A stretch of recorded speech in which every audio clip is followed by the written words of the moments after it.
Bonjour chers clients, nous sommes toujours à Top Auto. Moi c'est Miss Point. Nous sommes dans notre rubrique La vie des experts.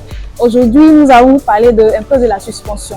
Bonjour chef Apia. Bonjour Sandrine, comment vous allez? Ça va bien. J'espère que vous allez bien aussi. Oui, par la grâce de Dieu, ça va. D'accord. Nous voyons que vous êtes en face d'un véhicule.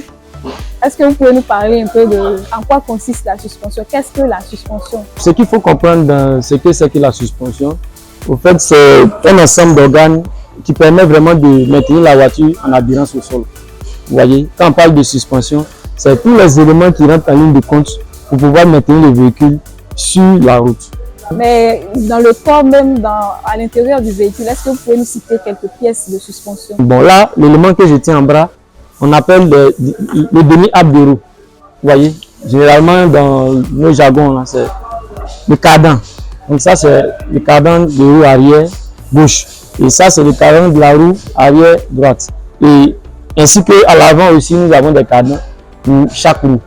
Et la spécificité ici, bon, vous voyez, il y a un cardan à l'arrière.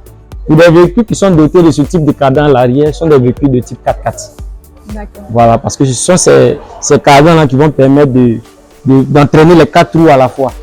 Chef Apia, est-ce que vous pouvez nous parler un peu de l'importance de la suspension? Est-ce que la défaillance d'une pièce de suspension peut être un facteur dangereux pour le client? Oui, bien également, puisque je vous ai expliqué un peu la description de la suspension. Voilà, ici, on a la possibilité de voir que ce sont plusieurs pièces qui sont interconnectées. Voilà, donc qui dit défaillance d'un élément peut avoir de l'influence sur le système. Ça peut ne pas être sur lui-même son système, mais ça peut entraîner des défaillances sur un autre système. Dans la mesure où les éléments sont imbriqués. Vous voyez que tous les éléments sont interconnectés. Voilà, maintenant, ce qui est important de retenir ici, c'est que les suspensions, s'il y a un élément défaillant, il peut avoir des risques de sécurité. Je m'explique. Parce que vous voyez que le bras, on l'a dit que c'est un élément qui permet de maintenir en équilibre le véhicule. Voilà. Donc ça, ce sont des raisons pour lesquelles on appelle le bras. Voilà, donc ça veut dire qu'il tient compte des amortisseurs, les rotules et autres. Donc si cet élément qui supporte toutes ces pièces est défaillant, donc vous comprenez bien que vous mettez l'utilisateur en danger. Parce qu'à tout moment, il peut avoir des sorties de route. Vous voyez, il y a des éléments qui sont vraiment, je veux dire, qui ne peuvent pas empiéter réellement sur la sécurité. Voilà, mais une chose est sûre, quand on parle de suspension, automatiquement la sécurité est engagée. Bon, pour quelqu'un qui est en circulation, s'il y a une pièce qui est défaillante, comment la personne peut savoir qu'il y a un problème dans le véhicule? Non, le plus souvent, c'est de vous référer à un expert. Mais le client ou l'utilisateur, ce qu'il saura, c'est qu'il va savoir qu'il y a un changement. Il saura qu'il y a vraiment quelque chose qui n'est pas normal dans son véhicule. C'est le véhicule qu'il utilise. Donc s'il y a un bruit, s'il y a un dysfonctionnement, la première personne qui est vraiment, je veux dire, amenée à nous signaler, c'est l'utilisateur. Donc c'est sûr que vous saurez qu'il y a quelque chose d'anormal dans votre véhicule. Donc, mais vous ne saurez pas peut-être d'où le problème provient.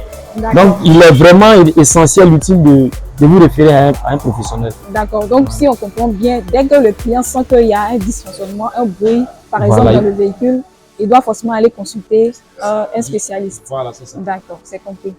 Est-ce que vous avez quelque chose à ajouter en ce qui concerne la suspension? Oui, moi en fait, ce que moi j'aimerais ajouter comme mot de fin, c'est juste pour conseiller le client. C'est de ne pas attendre lorsque votre véhicule tombe en panne de vous rapprocher du garagiste. C'est de faire le régulièrement des contrôles. Quand vous-même vous conduisez votre véhicule, vous savez qu'il y a vraiment un dysfonctionnement ou bien il y a une irrégularité quelque part, il ne faudrait pas insister sur la voiture. Automatiquement, il faut se référer à un professionnel qui vraiment vous assiste. Donc moi, vraiment, à ce niveau, étant donné que c'est un élément de sécurité, il ne faudrait pas jouer avec. Peu importe les différents systèmes que vous aurez à constater. Mais quand il y a un problème qui survient, le premier réflexe qu'il faut avoir, c'est de se référer à un professionnel. Et c'est lui qui sera à même de vous dire la conduite à tenir par rapport à ça. Alors, chers téléspectateurs, vous avez vu qu'à Top Auto ici, c'est vraiment un travail de fond qui se fait. Alors, nous vous encourageons à venir consulter à Top Auto, à venir faire vos réparations à Top Auto en ce qui concerne tous les dysfonctionnements de vos véhicules. Nous vous attendons.